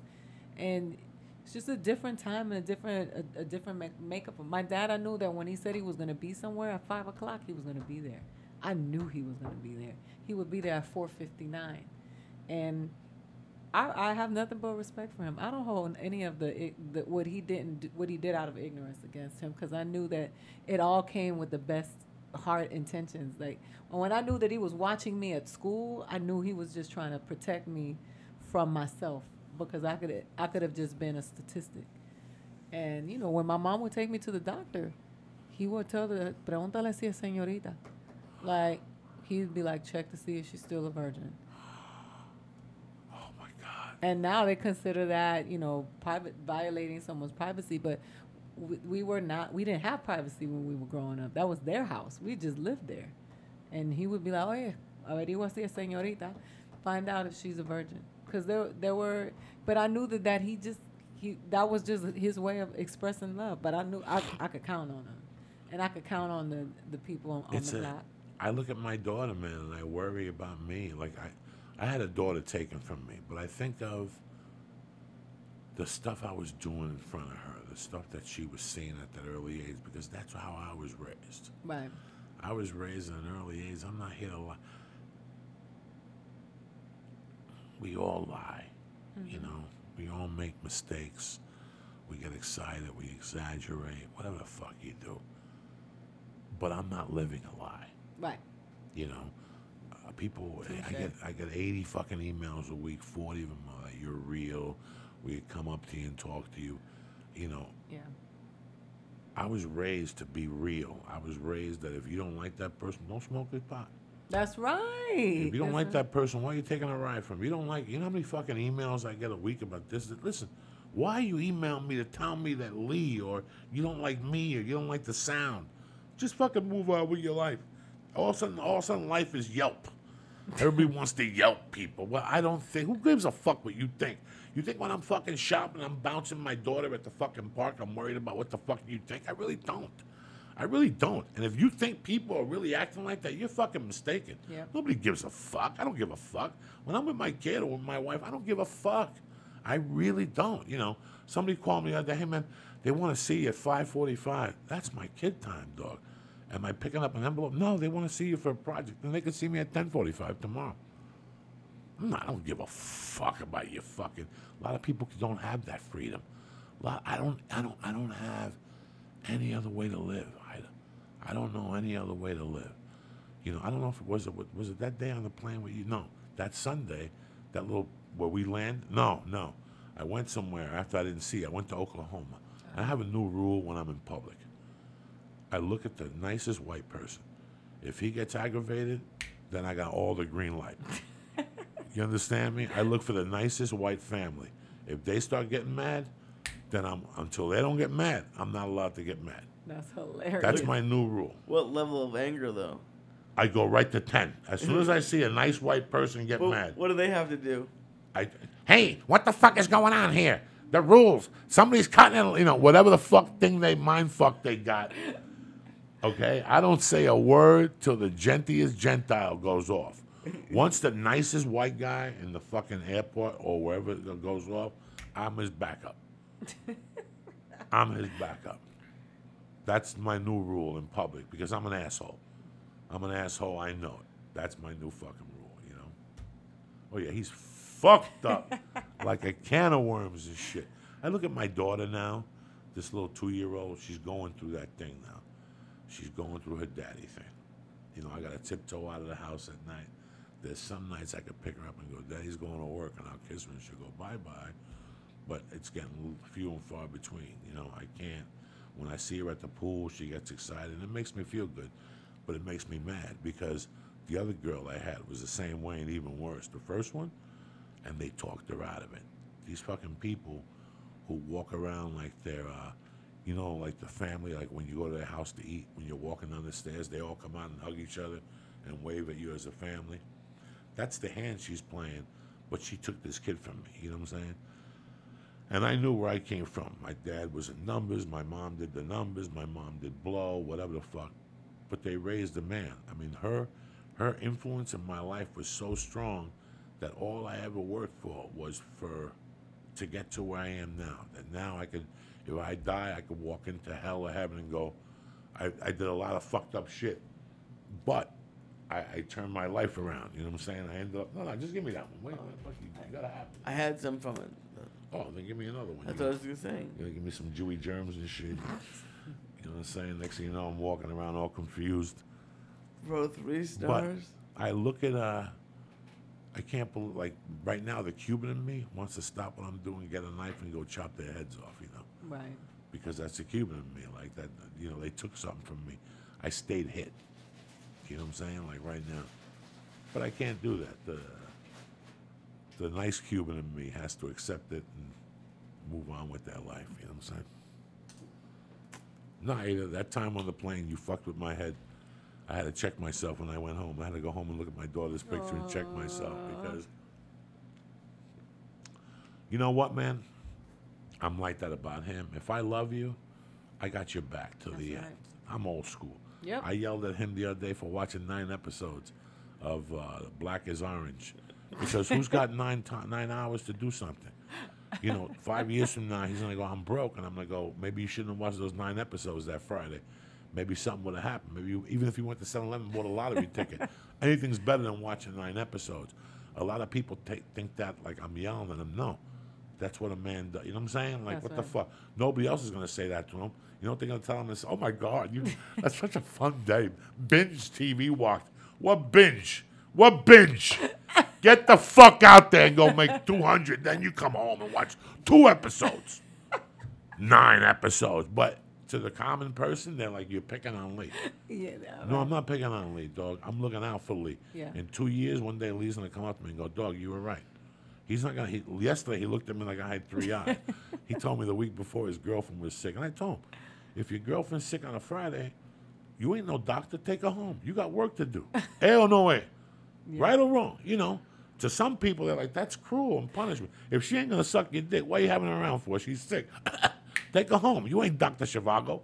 Pick her up later on. Give her some soup. But why do you want those? Very Cuban. Yeah. I used to have a girlfriend that was hotter than shit about 50, before Terry. Before I dated my wife, I had this little white freak. And she had good pussy. And I'd bring cocaine over and she'd let me put rocks in her ass and shit. But I was a coke fiend. You know what I'm saying? I mean, I even looked out for my coke. Before I got there, I took a little bit out of a package for me. I wasn't going to give her all the coke. She would call me and go, where are you?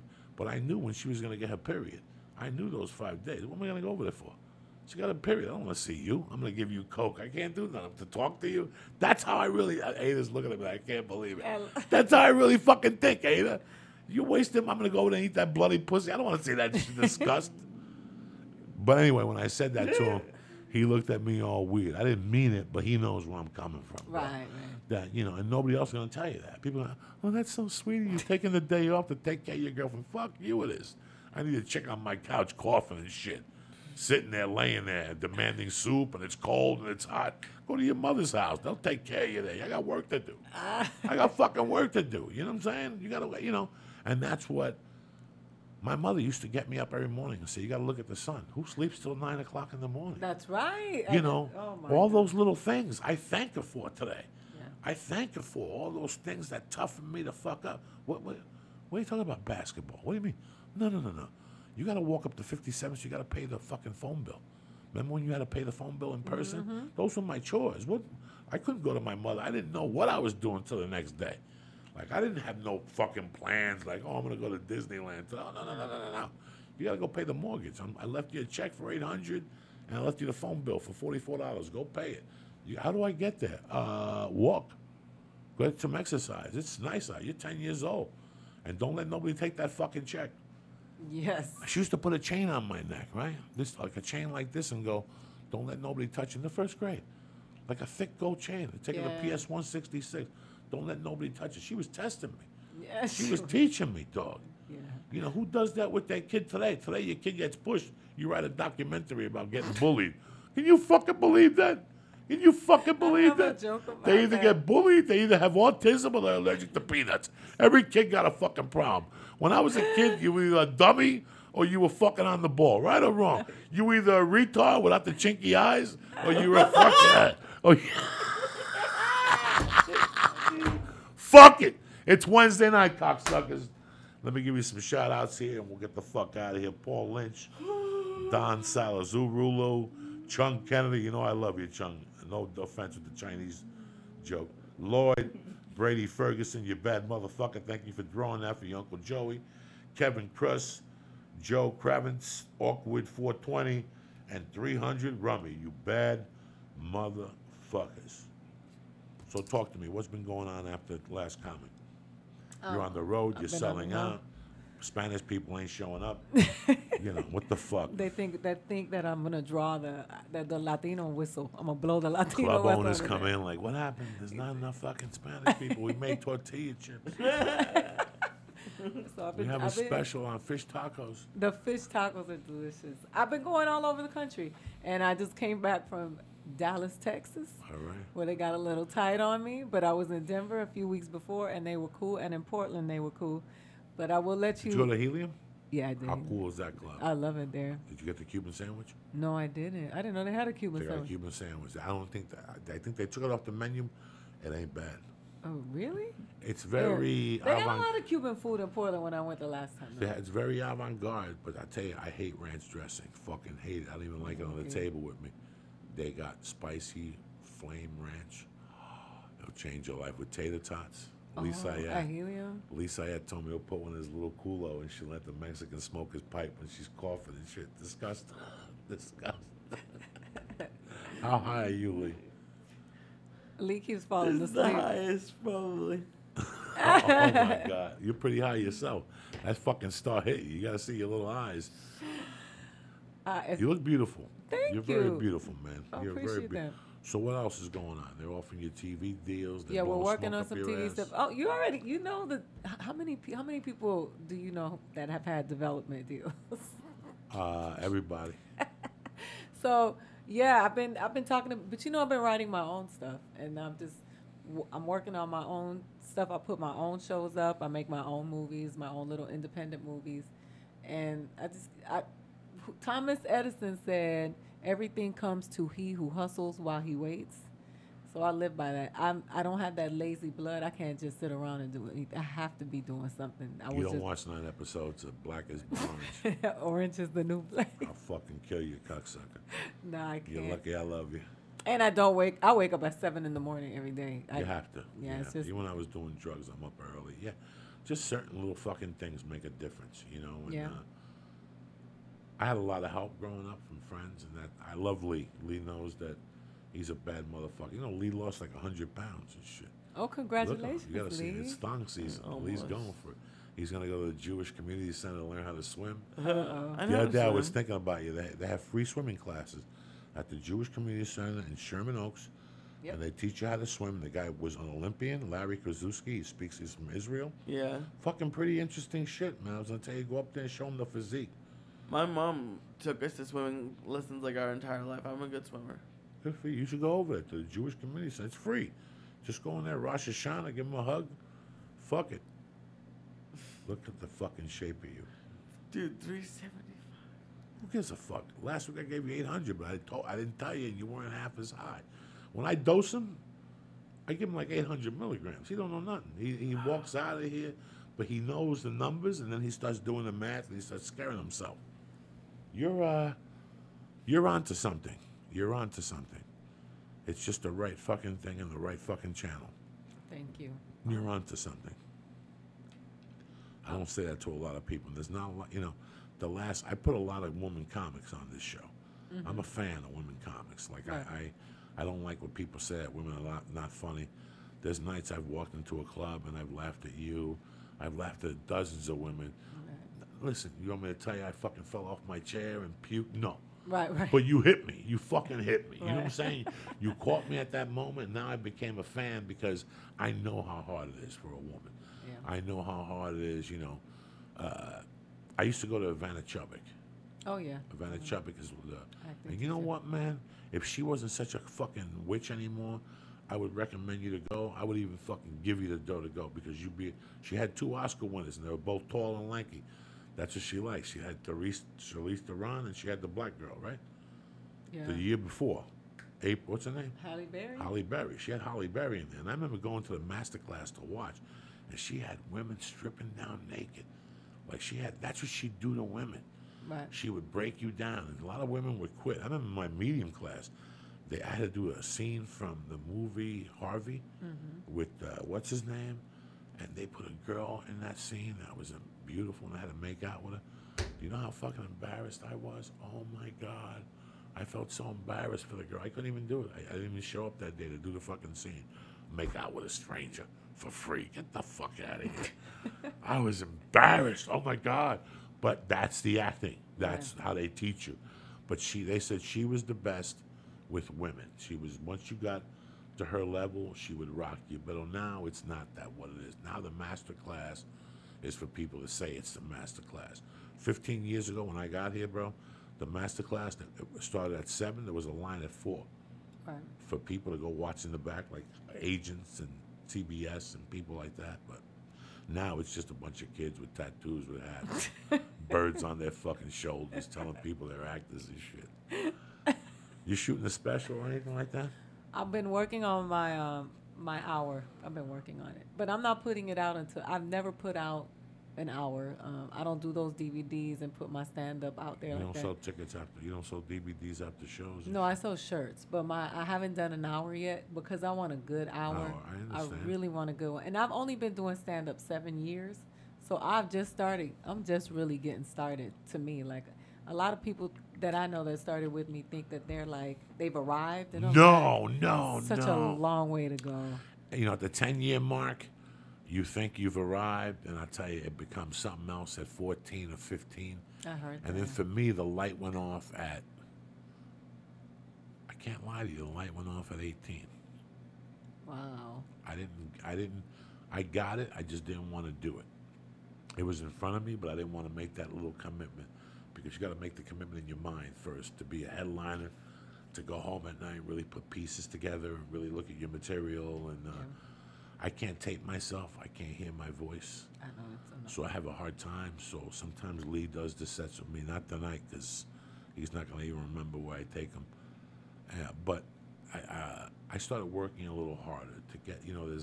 There's the MC level, there's the feature level, and then you could be a feature.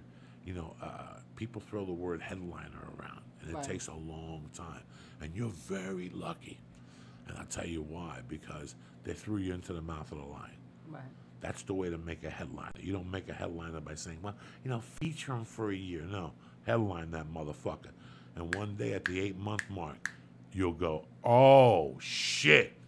Oh, I get it. Hit him hard for 18, pulled it back for 7. Now you got 25. Pick it back up till about 35. Let them drop tabs. Warm them up, massage their balls, and then fucking adjust all the fucking missiles and read it down. 5, 4, and hit them with 7 minutes of just death. And you get out of there at the 50-minute mark and everybody's fucking happy. Right. But before that, you're putting those chunks together. But you have to pick up that spine, too. Yeah. And I'm really happy for you because Thank you. I wish people were headlining me at the 7-year mark. I was petrified. Yeah. I was very content with doing 18 minutes and running the fuck out of it and going and doing Yeah. blow. And people coming up to you saying, you were the funniest. I That's like you the worst. most. I hate that shit. And it's just, I hate when I was a feature, people would come up to me and go, oh, you were better than the headliner. Who gives a fuck? He's the one that's getting fucking $28,000 fucking dollars. Exactly. I'm funnier than him. Who gives a shit? Get the fuck away from me. Thank you. Ada, where you at next? Thank you. I'm going to Japan to entertain our troops. Okay, that's not bad. No, I know, but You gotta because of do what that. you said, that people used to Right, come right. up to that. They come up to that now. That's their first joke. And then I'm going to do the Home Field Comedy Club in Miami on July 9th and 10th. That's a good little fucking club there. Oh, yeah, yeah. Up and down that strip, they got 10 million little Cuban places. You just pull over, people talk to you, you get a couple potatoes, you get a little coffee, and you're eat. good to go. There's a gym, there's a little mail-it. Oh, okay. Mail-it center. Real nice people around there, you know. Oh, I'm looking forward. Yeah, I'll be there July 9th. I love you to death, man. That was I love you, too. You It took care reminds of me me of on home. the flight. You brought me home that day. A little bit too much. I had to go home and smoke some pot and break it down in my head. But besides that, let me give the fucking sponsors and get the fuck out of here, Lee Syatt, before he passes out on me. First off, a beautiful shout out to my people. Onnit.com for all your supplements. It all starts with Alpha Brain, brother. What the mind can conceive, the body could achieve. You know what I'm saying? You want to do 3 push-ups, take some motherfucking Alpha Brain. 100% money back guarantee. They don't even want the product back. But what they do have is Hemp Force Protein. They have the Shroom Tech Sport and the Shroom Tech Immune if you fly a lot. And people fucking cough on you and pick their noses and you don't wash your fucking tray. Then you'll get Ebola. You don't want Ebola, get fucking Shroom Tech Immune. That's the simple thing right there. Shroom Tech Sports, you want a little boost in your lungs from quadricep mushrooms? That's what you take right there. But listen, don't believe me. Go to Onnit.com, read what they got. If you like something, go to the box and press in. Church. Boom! And get 10% off, and it gets delivered to your house. You like the product? You want to get it delivered to your house every month? Check the fucking box, and you get the Stay On It program. Excuse me, I had a little fucked up thing in my throat where it goes directly to your house. All right, Onnit.com, the leader in supplements and whatever that big word is. I forget from time to time. I don't have a mom right now, but whenever I go to jiu-jitsu, whenever I go to the gym, I wear MeUndies, okay? You're like, Joey, why? Why? Because they keep everything in place. They pull the sweat out of your body. Nothing is moist down there. Your balls don't stink. They also have them for females and males. They have T-shirts. They got great cut-off shorts, like those sweatpants that you cut off the knees. They got them all ready for you. They got these great little thin T-shirts that you wear under your gi, like half rash guards. They just have some great products, but don't take it from me. Go to MeUndies.com right now. Take a look around at all the selection of men and women's underwear, tight underwear, boxer underwear. They got some sexy stuff for your girlfriend. If it's Father's Day, you want to get the guy something, this is your opportunity. Listen, I'm going to give you 20% off and free shipping right now on your first. Go to MeUndies.com and press in. Joey. Boom! And get 20% off and free shipping in Canada and the United States. All right, listen. They're a little on the fucking, they're $20, but these things last for a long time. How many times you go to fucking Target and you buy 3 sets of underwear for $20 fucking and all of them disintegrate after a fucking summer? Between your ball sweat and the fucking washing machine. MeUndies, I've had the same MeUndies since February. They fit tremendously. The cup fits. Everything's beautiful. Something happened to me at jiu-jitsu. You always say they keep like your balls in. It popped out all like, at jiu-jitsu. It was crazy. I was like, that's why you got to get the MeUndies, Leah, right? But don't believe me. Go to MeUndies.com and press in. Joey. Boom! Get 20% off and free shipping in Canada and the United States. Let me talk to you about something, right? Today, I'm sitting there and I'm talking to the fucking advertising guy about Blue Apron. And I'm fucking starving. I'm stoned. My wife's at some fucking doctor's appointment. The baby's at preschool. I'm sitting there by myself, and everything I had in the house was high carbs and shit. And I'm sitting there like, what the fuck can I eat? And I get off the phone with the guy, and the guy goes, like, when was the last time you had a box from Blue Apron? I go, that one time with some great stuff. They haven't sent another one. I hang up with him. I go out to my balcony to smoke a number, and what's on my balcony? A box from fucking Blue Apron, dog. I took that motherfucker in the kitchen. I opened it up.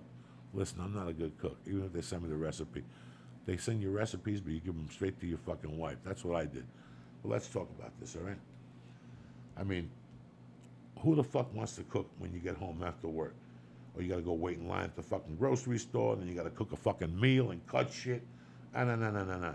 That's where a new service, Blue Apron, comes in, all right? Blue Apron delivers, and they even had a fucking lemon in there. Like for the cod, they even had a fucking lemon in there for the cod. I seen the lemon, I seen the shallots, I seen everything, and everything smelled fresh. The fucking onions were fresh. When I go to my supermarket, when I go to fucking Ralph's, I don't know what I'm getting half the time. Sometimes the apples are good, but the melons are hard. The avocados are always fucking bad. The mangoes are always fucking bad. Everything was fucking tremendous, all right? They give you ingredients. They give you farm fresh ingredients. They give you step-by-step recipes, allowing you to create the most healthiest handcrafted meal at home without going to the fucking grocery store. And guess what? For less than $10 a meal. That's right, you heard it right here. They'll send you fresh ingredients, perfectly fucking proportioned and measured, making cooking healthy meals really easy and fun. How's that for you? You invite some fucking girlfriend over and you want to impress her, you whip out this fucking box. She thinks you're fucking Houdini. Let me tell you what the menu was this week, all right? For 2 people, it was beautiful seared steaks with mashed potatoes, hoisin meatballs with brown rice, and fucking huevos rancheros. And for the fucking family plan, it was Italian meatballs and Mexican fried rice. You're like, Joey, what's Mexican fried rice? I had no fucking idea, but it looked delicious in the picture, all right? But hey, what do you believe me for? You want it for date night, you want to cook with friends, even for family, they're kid-friendly, and each meal is 500 to 700 calories per serving, all right? And everything's good. The last box I got, I think I got fish the one night, my wife got some lamb chops, and I forget, like some Italian stuff, and all 3 meals were delicious, at least the 2 that I had. But what do you give a fuck, all right? You're sitting there going, Joey, what do you got for me? You'll cook incredible meals and be blown away by the quality and the freshness. So do this for me, all right? Check out this week's menu and get 2 free meals by going to blueapron.com/Joey. That's blueapron.com/Joey. That's right. 2 free meals. My fucking treat. That's how I'm working it tonight. And you're going, Joey, what else you got? You're trying to sell me underwear and fucking vitamins, and now you got food that comes to your house and it gets delivered, and I got to cook it. That's a fucking great idea. Guess what else I got for you? Bam! Fucking snacks, all right? Nutritious, delicious. Fucking, you don't have to go to the vending machine no more. You don't have to get potato chips. I mean, they got real nice snacks like garlic plantain chips. Ada, this is right down your fucking avenue. You understand me? A little salsa to your night. They got regular fucking South Pacific plantains. They got the chocolate nom-noms. Listen, I'm old school on you motherfuckers. Go to naturebox.com and look at the great selection of snacks. Nutritionist approved. They're fucking healthy. You could only eat 5 of them and seal them up. This shit fucking works. Go to naturebox.com and press in. No, go to naturebox.com/Joey. Boom. You don't have to press in dick. Go to naturebox.com/Joey. Fill out the fucking stuff, and they'll send you a sampler box direct to your house for free. All you got to do is pay for shipping, maybe about $2. Don't fucking cry, all right? Nothing is life and free. Always remember that. At the end, you're always going to end up sucking somebody's dick. I'm just telling you right now in case they don't know it, Ada. And that's Ada's looking at me like, what the fuck's he talking about? I'll tell you what I'm talking about. NatureBox free. Blue Apron fucking free. Onnit.com, 10% off. And MeUndies, 20% off and free delivery. No sucky, no fucky. That's how we do it here on the church. I love you guys. I want to thank Ada one more time. Ada, where you going the next 3 weeks? Next, I'm going to Japan in 2 weeks to entertain the Marines. I'll be in Miami October 9th. To Homestead? Yeah. And what's your website? FunnyAida.com. FunnyAida.com. You single, Ada? I am. If you think Ada's beautiful, hit me up on Twitter, maybe. Let me check you out. Let me do a background check. It's $69.95 to submit your little fucking paperwork to me and shit to check out Ada. Ada, you're looking very beautiful. Thank you. You're a true Latin fucking princess, and I wish you all the luck in the world. Oh, thanks. And thank you for giving me advice on, my anger issues before I even get there with my daughter, because look at this fucking mummy of death. He's falling asleep. All right, I love you guys. I'm going to be at Wise Guys this weekend. And next weekend, I'm going to be at Laugh Boston Thursday, Friday, and Saturday. One more time for Lee Syatt. One more time for Ada. One more time for Anit MeUndies. NatureBox.com. Blue Apron. Hitty Cigs. I love you all, man. NailedItLife.com. I love you all. Have a great week, all right? Stay black and beautiful.